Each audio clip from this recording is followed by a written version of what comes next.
du moment qu'on est dans un système de forfait, il est clair qu'on n'aura pas une équité totale, ni nécessairement entre catégories ou à l'intérieur de la même catégorie. Vous pouvez avoir un médecin qui peut gagner 300 000 dirhams par mois et qui va contribuer, spécialiste, qui va contribuer à 5,5. Vous aurez un médecin qui a une clinique et qui peut déclarer un salarié peut-être à 10 fois SMIC et que lui va contribuer à 5 fois et demi de SMIC.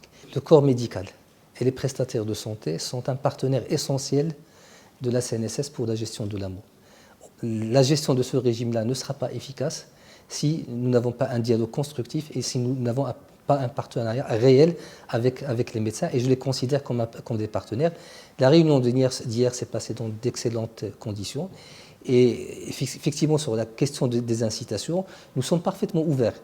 Et maintenant, il faut qu'on construise ce système-là. Si vous parlez par exemple de la CNAM en France, il y a un système d'incitation vis-à-vis des médecins, notamment des médecins de ville, des médecins libéraux, mais avec une batterie d'indicateurs, avec un système de suivi. Si je suis parfaitement, ouvert à la construction d'un système avec le corps médical, un système qui soit à la fois cohérent, qui nous permette d'aller vers une maîtrise des dépenses du régime qui est essentielle, tout en garantissant une bonne qualité des soins et des services rendus par ces médecins-là. Mais c'est quelque chose à construire, et puis il faut probablement toucher la législation pour permettre à la CNSS d'aller dans le cadre de ce système incitatif.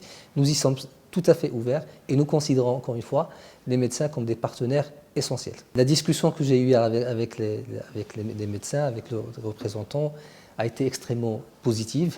Je pense que les gens ont compris d'abord que c'est un système qui est obligatoire, et deuxièmement qu'en termes de délai, il y a des délais pour cela.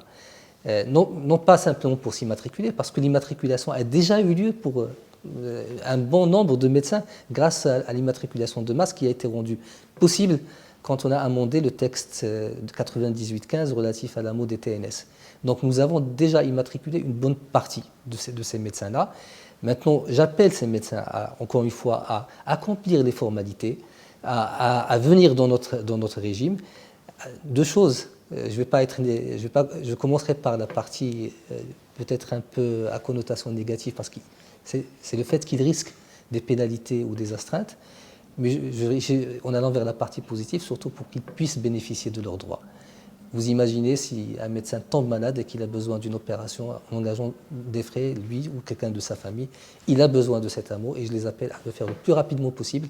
Ils ont un mois pour ceux qui n'ont pas été immatriculés à travers le fichier de masse pour le faire chez les réseaux de proximité ou dans nos agences.